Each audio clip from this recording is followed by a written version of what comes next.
নমস্কাৰ এয়া আকাশবাণী গুৱাহাটী পুৱাৰ আঞ্চলিক বাতৰি পঢ়িছো জিন্তিৰাণী ডেকাই এতিয়াৰ প্ৰধান বাতৰিসমূহ হৈছে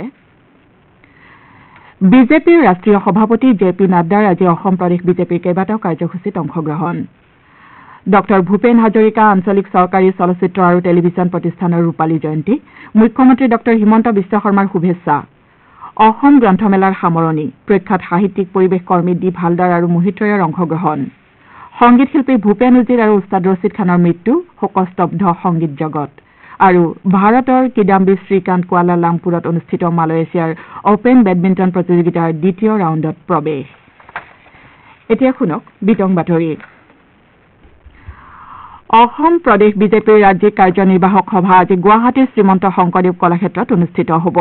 এই সভাত দলৰ ৰাষ্ট্ৰীয় সভাপতি জে.পি. নাড্ডা ৰাজ্যিক বিজেপি সভাপতি ভৱেশ কলিতা মুখ্যমন্ত্ৰী ডঃ হিমন্ত বিশ্ব শৰ্মা কেন্দ্ৰীয় মন্ত্ৰী সৰ্বানন্দ সোণোৱাল আৰু ৰামেশ্বৰ তেলীৰ লগতে দলৰ ৰাষ্ট্ৰীয় আৰু ৰাজ্যিক পৰ্যায়ৰ কেইবাগৰাকীও নেতা উপস্থিত থাকিব ৰাষ্ট্ৰীয় সভাপতি জে.পি. নাড্ডাই আজি পুৱা কামাখ্যা মন্দিৰ দৰ্শন কৰাৰ পাছত দুপৰীয়া শ্ৰীমন্ত শংকৰদেৱ কলাক্ষেত্ৰত অনুষ্ঠিত হ'বলগীয়া কাৰ্যনিৰ্বাহক সভালৈ অহাৰ পথছোৱাত প্ৰায় 10,000 দলীয় কাৰ্যকৰ্তা উপস্থিত থাকি তেওঁক আদৰণি জনাব সন্ধিয়া বশিষ্ঠৰ অটল বিহাৰী বাজপেয়ী ভৱনত আন এখন গুৰুত্বপূৰ্ণ বৈঠকত অংশগ্ৰহণ কৰিব নিশা কইনাধৰাৰ অতিথিশালাত কটোৱাৰ পিছত কাইলৈ আন এটা দলীয় কাৰ্যসূচীত অংশ লোৱাৰ বাবে তেওঁ ইটানগৰলৈ ৰাওনা হ'ব উত্তৰ পূব ভাৰতৰ প্ৰথম আৰু পূৰ্ণাংগ চৰকাৰী চলচ্চিত্ৰ শিক্ষা প্ৰতিষ্ঠান ডঃ ভূপেন হাজৰিকা আঞ্চলিক চৰকাৰী চলচ্চিত্ৰ আৰু টেলিভিছন প্ৰতিষ্ঠানে প্ৰতিষ্ঠাৰ 25 বছৰ পূৰ্ণ কৰিলে এই উপলক্ষে প্ৰতিষ্ঠানখনত আজি আৰু কাইলৈ দুদিনীয়া কাৰ্যসূচীৰে ৰূপালী জয়ন্তী বৰ্ষ উদযাপন কৰিবলৈ লোৱা হৈছে উত্তৰ গুৱাহাটীৰ চাংচাৰী চিলাত থকা প্ৰতিষ্ঠানটোৰ চৌহদত অনুষ্ঠিত হ'বলগীয়া কাৰ্যসূচীত চলচ্চিত্ৰ জগতৰে জড়িত ভালেসংখ্যক পৰিচালক শিল্পী কলাকুশলী চলচ্চিত্ৰ ৰসিক ছাত্ৰ ছাত্ৰী তথা শুভাকাংক্ষী উপস্থিত থাকিব মুখ্যমন্ত্ৰী ডঃ হিমন্ত বিশ্ব শৰ্মাই এই উপলক্ষে প্ৰতিষ্ঠানখনৰ লগত জড়িত সকলো কলাকুশলীক আন্তৰিক অভিনন্দন জ্ঞাপন কৰাৰ লগতে প্ৰতিষ্ঠানখন উৎসৰ্গা কৰা ভাৰতৰত্ন ডঃ ভূপেন হাজৰিকালৈ শ্ৰদ্ধাৰ্ঘ্য নিবেদন কৰে মুখ্যমন্ত্ৰীয়ে প্ৰতিষ্ঠানখনৰ জন্মলগ্নত জড়িত ব্যক্তিসকলক স্মৰণ কৰি প্ৰতিষ্ঠানখনৰ ভাৰতবৰ্ষৰ ভিতৰতে এখন জাকত জিলিকা পৰিক্ষেত্ৰ হোৱাৰ আশা ব্যক্ত কৰে আজি চলচ্চিত্ৰ শিক্ষা প্ৰতিষ্ঠান সাংস্কৃতিক সামাজিক আৰু অৰ্থনৈতিক বৰঙণি শীৰ্ষক প্ৰথমখন আলোচনা চক্ৰ আৰম্ভ হ'ব এই আলোচনাত ৰাজ্য চৰকাৰৰ সাংস্কৃতিক বিভাগৰ প্ৰধান সচিব ডঃ বি কল্যাণ চক্ৰৱৰ্তী দি আছাম ট্ৰিবিউন কাকতৰ কাৰ্যবাহী সম্পাদক প্ৰশান্ত জ্যোতি বৰুৱা ছাউণ্ড মিক্সিং হাজমিয়ান দেৱজিৎ চাংমাই সমল ব্যক্তি হিচাপে উপস্থিত থকাৰ বিপৰীতে মেঘালয়ৰ চলচ্চিত্ৰ নিৰ্মাতা তথা চিত্ৰনাট্য লেখক ডমিনিক চাংমা আধৰুতা হিচাপে উপস্থিত থাকিব কাইলৈ চলচ্চিত্ৰ মাধ্যমত মোৰ জীৱন সপোন আৰু অনিশ্চয়তাৰ দিগদৰ্শক শীৰ্ষক দ্বিতীয়খন আলোচনা সভা অনুষ্ঠিত হ'ব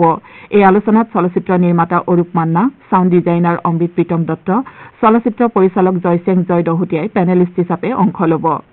আনহাতে কাইলৈয়ে ছফ্ট পাৱাৰ হিচাপে চলচ্চিত্ৰ বা চলচ্চিত্ৰ শক্তি শীৰ্ষক দ্বিতীয়খন আলোচনা সভাত নাগালেণ্ড বিশ্ববিদ্যালয়ৰ আচাৰ্য ডঃ সমুদ্ৰগুপ্ত কাশ্যপ চলচ্চিত্ৰ নিৰ্মাতা উৎপল পূজাৰী মণিপুৰৰ চলচ্চিত্ৰ নিৰ্মাতা হাৱন পৱন কুমাৰ সমল ব্যক্তি হিচাপে উপস্থিত থাকিব আলোচনা সভাখন উত্তৰ পূব পাৰ্বত্য বিশ্ববিদ্যালয়ৰ গণসংযোগ বিভাগৰ মুৰব্বী ডঃ মানস প্ৰতিম গোস্বামীয়ে আঁত ধৰিব কাইলৈ মুকলি সভাত মুখ্য অতিথি হিচাপে ৰাজ্যৰ জনস্বাস্থ্য কাৰিকৰী বিভাগৰ মন্ত্ৰী জয়ন্ত মল্লবৰুৱা উপস্থিত থাকিব দুয়োটা দিনাৰ সাংস্কৃতিক কাৰ্যসূচীত পুলক বেনাৰ্জী সমৰ হাজৰিকা সংগীতা বৰঠাকুৰৰ লগতে ৰূপম ভূঞা আৰু শ্বিলঙৰ লু মাজাও তথা অৰূপ বৰুৱাই সংগীত পৰিৱেশন কৰাৰ লগতে সাংস্কৃতিক ক্ষেত্ৰৰ বিভিন্ন লোক উপস্থিত থাকিব অসম প্ৰকাশন পৰিষদ আৰু সদৌ অসম পুথি প্ৰকাশক আৰু বিক্ৰেতা সংস্থাৰ উদ্যোগত গুৱাহাটীৰ চানমাৰীৰ অসম অভিযান্ত্ৰিক প্ৰতিষ্ঠানৰ খেলপথাৰত আয়োজিত অসম গ্ৰন্থমেলাৰ কালি সামৰণি পৰিছে 12 দিনীয়া গ্ৰন্থমেলাৰ কালি সামৰণি সভাত নতুন দিল্লীৰ বিশিষ্ট লেখক সাংবাদিক দীপ হালদাৰ আৰু পশ্চিমবংগৰ বিশিষ্ট লেখক সাহিত্যিক তথা পৰিৱেশ কৰ্মী মোহিত ৰয়ে অংশগ্ৰহণ কৰে মোহিত ৰয়ে কয় যে সংস্কৃতিক ধ্বংস কৰি কোনো জাতি জীয়াই থাকিব নোৱাৰে অসম গ্ৰন্থমেলাৰ আয়োজনত অভিভূত হৈ তেওঁ কয় যে গ্ৰন্থমেলাই সংস্কৃতিৰ ধাৰা প্ৰসাৰিত কৰিব এটা জাতি গঠনৰ বাবে ভাষা আৰু সংস্কৃতিক সমানে গুৰুত্বপূৰ্ণ বুলি মন্তব্য কৰি তেওঁ অসম গ্ৰন্থমেলাই পৰৱৰ্তী সময়তো সংস্কৃতিৰ ধাৰাটোক সঠিকভাৱে আগুৱাই নিব বুলি কামনা কৰে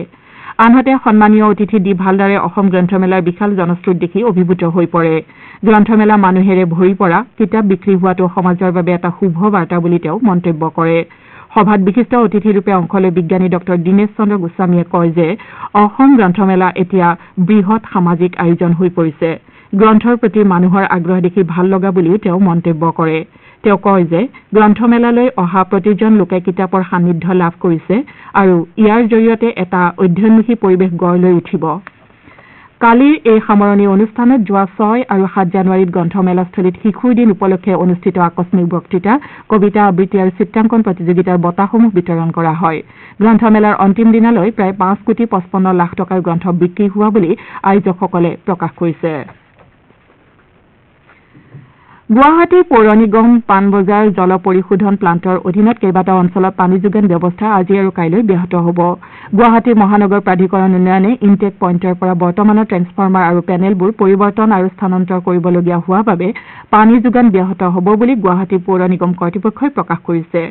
ইয়াৰ ফলত প্ৰভাৱিত হ'বলগীয়া অঞ্চলসমূহ হৈছে পাণবজাৰ, ফাঁচী বজাৰ, 8 গাঁও, এটি ৰোড, ছাত্ৰীবাৰী, পল্টন বজাৰ, ৰিহাবাৰী, কছাৰী বস্তি, বি বৰুৱা ৰোড, উলুবাৰী, গান্ধী বস্তি, দক্ষিণ শৰণীয়া, লাচিত নগৰ, ভঙাগড়, ৰাজগড় আৰু পূব শৰণীয়া।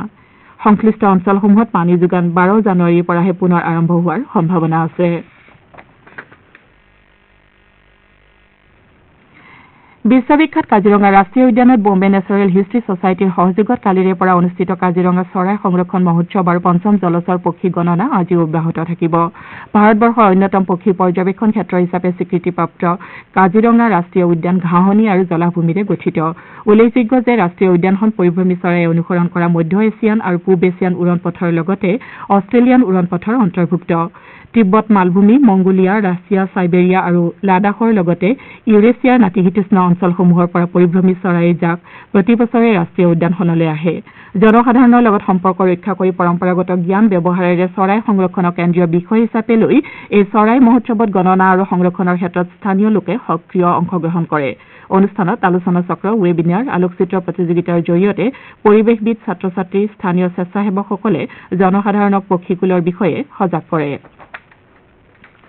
মুখ্যমন্ত্ৰী ডঃ হিমন্ত বিশ্ব শৰ্মাই কালি লোকসেৱা ভৱনত দেৰগাঁৱত অতি শীঘ্ৰে কাৰ্যকৰী হ'বলগীয়া অসম আৰক্ষীৰ জৰুৰীকালীন ব্যৱস্থাপনা প্ৰকল্পৰ প্ৰাৰম্ভিক কাম কাজৰ পৰ্যালোচনা কৰে। মুখ্যমন্ত্ৰীগৰাকীয়ে সংশ্লিষ্ট কৰ্তৃপক্ষক এই সেৱাক অত্যাধুনিক কৰি তুলিবলৈ আৰু সমগ্ৰ দেশৰ ভিতৰত শ্ৰেষ্ঠ কৰিবলৈ নিৰ্দেশ প্ৰদান কৰে।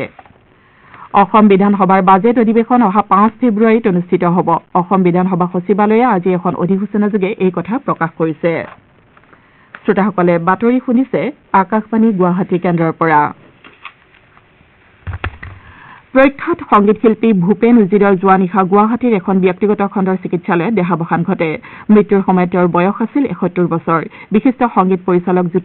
জিতু তপনৰ সান্নিধ্যৰে অসমীয়া ছবিৰ সংগীত জগতত প্ৰৱেশ কৰা ভূপেন উজিৰে কেইবাখনো অসমীয়া ছবিৰ বাবে গীত পৰিচালনা কৰিছিল। জীৱন সুৰভি, বহাগৰ দুপৰীয়া, এই মৰম তোমাৰ বাবে, প্ৰতিদান, জখম আৰু উৰ্বশীকে ধৰি কেইবাখনো অসমীয়া ছবিৰ সংগীত পৰিচালনা কৰি জনপ্ৰিয় হৈ পৰিছিল। মৃত্যুৰ সময়ত তেওঁ পত্নী সংগীত শিল্পী শান্তা উজিৰ আৰু দুগৰাকী কন্যাক এৰি যায়। শিল্পী ভূপেন উজিৰৰ মৃত্যুত ৰাজ্যৰ সাংস্কৃতিক মহলতো শোকৰ ছাঁ পৰিছে। কেন্দ্ৰীয় মন্ত্ৰী সৰ্বানন্দ সোণোৱালে অসমীয়া সংগীত জগতক অনন্য প্ৰতিভা আৰু সৃষ্টিশীলতাৰে সমৃদ্ধ কৰি যোৱা প্ৰখ্যাত সংগীত শিল্পী ভূপেন উজিৰৰ বিয়োগ ৰাজ্যৰ সাংস্কৃতিক জগতৰ বাবে অপূৰণীয় ক্ষতি বুলি উল্লেখ কৰে। তেওঁ শিল্পীগৰাকীৰ বিদেহ আত্মাৰ চিৰশান্তি কামনা আৰু শোকসন্তপ্ত পৰিয়াল তথা অজস্ৰ গুণমুগ্ধলৈ গভীৰ সমবেদনা জ্ঞাপন কৰে। আনহাতে ৰাজ্যৰ মুখ্যমন্ত্ৰী ডঃ হিমন্ত বিশ্ব শৰ্মায়ো সংগীত শিল্পীগৰাকীৰ মৃত্যুত গভীৰ শোক প্ৰকাশ কৰে। ইফালে সংগীত বিশাৰদ তথা শাস্ত্ৰীয় কণ্ঠশিল্পী পদ্মভূষণ সন্মানেৰে বিভূষিত ওস্তাদ ৰছিদ খানৰ কালি কলকাতাৰ এখন ব্যক্তিগত চিকিৎসালয়ত মৃত্যু হয়। মৃত্যুৰ সময়ত তেওঁৰ বয়স হৈছিল 55 বছৰ। শাস্ত্ৰীয় হিন্দুস্তানী সংগীতৰ বিশাৰদগৰাকী কৰ্কট ৰোগত আক্ৰান্ত হৈ যোৱা নৱেম্বৰৰ পৰা চিকিৎসাধীন অৱস্থাত আছিল। পশ্চিমবংগৰ মুখ্যমন্ত্ৰী মমতা বেনাৰ্জী আৰু বিধানসভাৰ বিৰোধী পক্ষৰ নেতা শুভেন্দু অধিকাৰীয়ে তেওঁৰ অকাল মৃত্যুত গভীৰ শোক প্ৰকাশ কৰিছে। জাগিৰোডৰ জোনবিলৰ পাৰত অহা 18ৰ পৰা 20 ফেব্ৰুৱাৰীলৈ তিনিদিনীয়া কাৰ্যসূচীৰে ঐতিহাসিক গোভা দেওৰজাৰ পৰম্পৰাগত জোনবিল মেলা অনুষ্ঠিত হ'ব। মেলা সমিতিয়ে ইয়াৰ বাবে প্ৰস্তুতি আৰম্ভ কৰিছে। প্ৰতি বছৰৰ দৰে এইবাৰো বিভিন্ন জাতি জনগোষ্ঠীৰ লোকৰ সমন্বয়ৰ ভূমি জোনবিলৰ পাৰত পাহাৰ ভৈয়ামৰ সম্প্ৰীতিৰ নিদৰ্শন দেখিবলৈ পোৱা যায়। 18 তাৰিখৰ পুৱাই পাহাৰৰ মামা মামীসকল সামগ্ৰী বিনিময়ৰ বাবে মেলালৈ আহিব। 19 জানুৱাৰীৰ কাহিলী পুৱাতে ঐতিহাসিক বিনিময় প্ৰথাৰে হাত মুকলি কৰা হ'ব। ইয়াৰ পাছতে জোনবিলৰ পাৰত সমূহীয়া মাছ ধৰা পৰ্ব অনুষ্ঠিত হ'ব। কাৰ্যসূচীৰ অংশ হিচাপে মধ্য অসমৰ পৰম্পৰাগত তিৱাসকল ৰাজ দৰবাৰত মুখ্যমন্ত্ৰী ডঃ হিমন্ত বিশ্ব শৰ্মা উপস্থিত থাকি ৰজাসকলক ৰাজভাত্তা প্ৰদান কৰে। ইয়াৰ লগতে বিভিন্ন নৃত্য গীতৰ কাৰ্যসূচী আৰু সুস্বাদু খাদ্যৰ মেলা অনুষ্ঠিত হ'ব।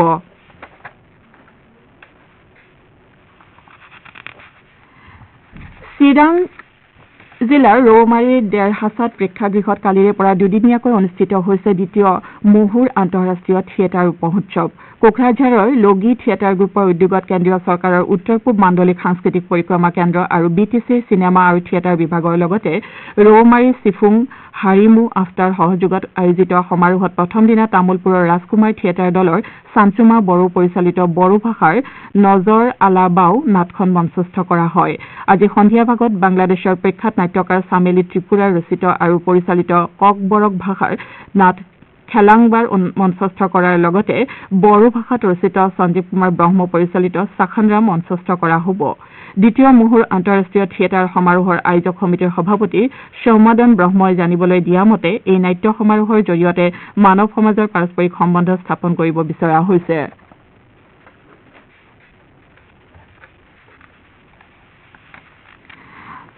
ভাৰতৰ কিদাম্বি শ্ৰীকান্ত কুৱালালামপুৰত অনুষ্ঠিত মালয়েছিয়াৰ অপেন বেডমিণ্টন প্ৰতিযোগিতাৰ দ্বিতীয় ৰাউণ্ডত প্ৰৱেশ কৰিছে প্ৰথম ৰাউণ্ডৰ খেলত খেলুৱৈগৰাকীয়ে কালি বিশ্বক্ৰমৰ পঞ্চম স্থানৰ খেলুৱৈ ইণ্ডোনেছিয়াৰ জনাথান ক্ৰিষ্টিক 12-21, 21-18, 21-16 গেমত পৰাস্ত কৰে দ্বিতীয় ৰাউণ্ডত ভাৰতীয় খেলুৱৈগৰাকী বিশ্বক্ৰমৰ প্ৰাক্তন শীৰ্ষস্থানৰ খেলুৱৈ হংকঙৰ এনজি কাংলং এংগছৰ মুখামুখি হ'ব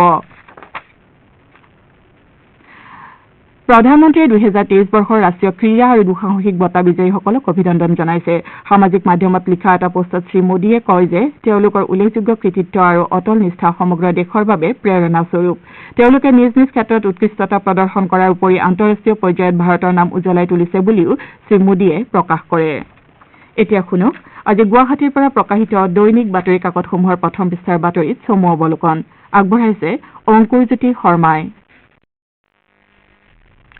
কলম্বিয়া বিশ্ববিদ্যালয়ৰ গৱেষণাত 1 লিটাৰ পানীৰ বটলত লক্ষাধিক ক্ষুদ্ৰ ক্ষুদ্ৰ প্লাষ্টিকৰ টুকুৰা থকা বুলি শেহতীয়া এক অধ্যয়নত পোহৰলৈ অহাৰ বাতৰি এটা দৈনিক অসম কাকতে প্ৰথম পৃষ্ঠাত স্থান দিছে প্ৰসিদ্ধ সংগীত পৰিচালক সুৰকাৰ ভূপেন হাজৰিকাৰ দেহাৱসানৰ বাতৰিটো গুৱাহাটীৰ পৰা আজি প্ৰকাশিত প্ৰায় আটাইকেইখন কাকতে প্ৰথম পৃষ্ঠাত প্ৰকাশ কৰিছে 22 জানুৱাৰীত ৰাম মন্দিৰৰ প্ৰাণ প্ৰতিষ্ঠা বিজেপিয়ে গাঁৱে ভূঞে পোনপটীয়াকৈ সম্প্ৰচাৰ কৰিব এই সন্দৰ্ভত আমাৰ অসম কাকতে এটা বাতৰি প্ৰথম পৃষ্ঠাত প্ৰকাশ কৰিছে কাকতখনে শেহতীয়াভাৱে মুখ্যমন্ত্ৰীৰ অতিৰিক্ত মুখ্য সচিব সমীৰ সিনহা প্ৰতিৰক্ষা মন্ত্ৰালয়লৈ ডেপুটেশ্যনলৈ যোৱাৰ সন্দৰ্ভত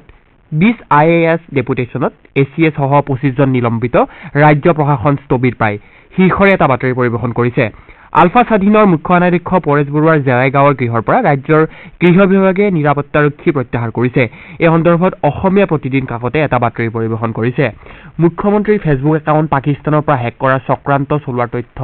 আজি প্ৰকাশিত প্ৰায়কেইখন কাকতে গুৰুত্ব সহকাৰে প্ৰকাশ কৰিছে ৰাজ্যৰ বহুকেইখন জিলাত 3 দিন পৰ্যন্ত গভীৰ কুঁৱলী অব্যাহত থাকিব বুলি আঞ্চলিক বতৰ বিজ্ঞান কেন্দ্ৰই প্ৰকাশ কৰিছে এই বাতৰিটো দা সেন্টিনেল কাকতে প্ৰথম পৃষ্ঠাত স্থান দিছে 11 মাহত অসমত 58 লাখ লিটাৰ সুৰাপান হোৱা সন্দৰ্ভত দৈনিক অগ্ৰদূত কাকতে বাতৰি এটা প্ৰথম পৃষ্ঠাত স্থান দিছে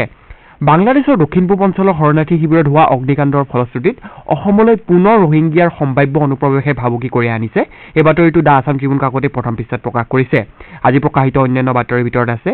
4 বছৰীয়া পুত্ৰক গোৱাত হত্যা কৰি কৰ্ণাটকলৈ পলায়ন মহিলাৰ কৰিমগঞ্জত জব্দ 100 কোটি টকাৰ হেৰইন ফাঁচী বছৰত সন্ত্ৰাস ব্লেডমেনৰ আক্ৰমণত 2 জন ৰক্তাক্ত new AI tool can detect Covid infection from chest X rays উত্তৰ গুৱাহাটীত ওলাইছে প্ৰাচীন গৃহগাঁথনি শৈল ভাস্কৰ্য ইত্যাদি এয়াই আছিল আজি গুৱাহাটীৰ পৰা প্ৰকাশিত বাতৰি কাকতসমূহৰ প্ৰথম পৃষ্ঠাৰ বাতৰিত চমু অৱলোকন ধন্যবাদ অংকুৰ শ্ৰীমন্ত শংকৰদেৱ সংঘৰ প্ৰাক্তন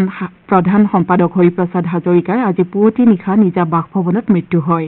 মৃত্যুৰ সময়ত তেওঁৰ বয়স আছিল 75 বছৰ তেওঁৰ মৃত্যুত মন্ত্ৰী কেশৱ মহন্ত নগাঁৱৰ বিধায়ক ৰূপক শৰ্মাই গভীৰ শোক প্ৰকাশ কৰে